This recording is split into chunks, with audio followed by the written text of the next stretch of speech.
அம்மா hi friends, இவங்க தான் என்னோட அம்மா. எவ்வளோ க்யூட்டாக இருக்காங்க பாருங்க. இங்கே பாருங்க, எங்கள் அம்மா என்ன பண்ணி வச்சுருக்காங்க பாருங்க. பச்சை பருப்பில் உருண்டை பண்ணியிருக்காங்க.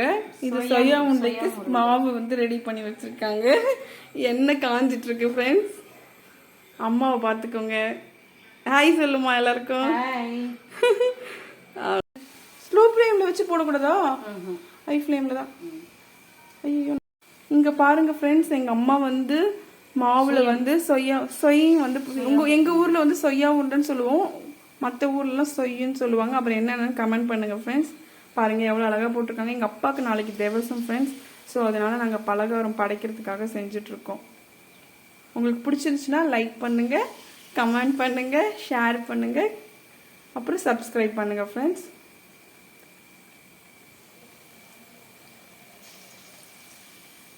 இது எப்படிமா கலக்குனீங்க சொல்லுங்க. இது வந்து மைதா ஒரு கப்புனா 2 ஸ்பூன் பச்சரிசி மாவு, கொஞ்சம் உப்பு, அவ்வளவுதான். மைதா வந்து எவ்வளவு சொன்னீங்க? ஒரு கப்புக்கு 2 ஸ்பூன்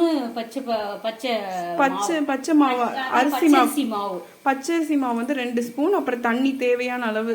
தோசை மாவு பதத்துக்கு ரொம்ப தண்ணி இல்லாம கொஞ்சம் கெட்டியா கலந்துட்டு ருசிக்கு உப்பு. அந்த பச்சை பருப்பு வந்து நான் அது வந்து உங்களுக்கு டிஸ்கிரிப்ஷன்ல கொடுக்குறேன் ஃப்ரெண்ட்ஸ். இல்லைன்னா நீங்களே சொல்லிருங்கம்மா. வறுத்து வேக வச்சு மேஷ் பண்ணி வெல்லம் போட்டு நம்ம வந்து மிக்சியில வந்து அரைச்சி வச்சுக்கணும் ஃப்ரெண்ட்ஸ், ஃபைன் பேஸ்டா.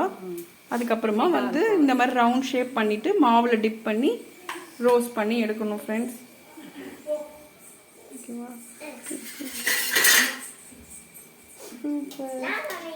நீங்க சொயா உருண்டை அம்மா செஞ்சு கொடுத்துருக்காங்களா?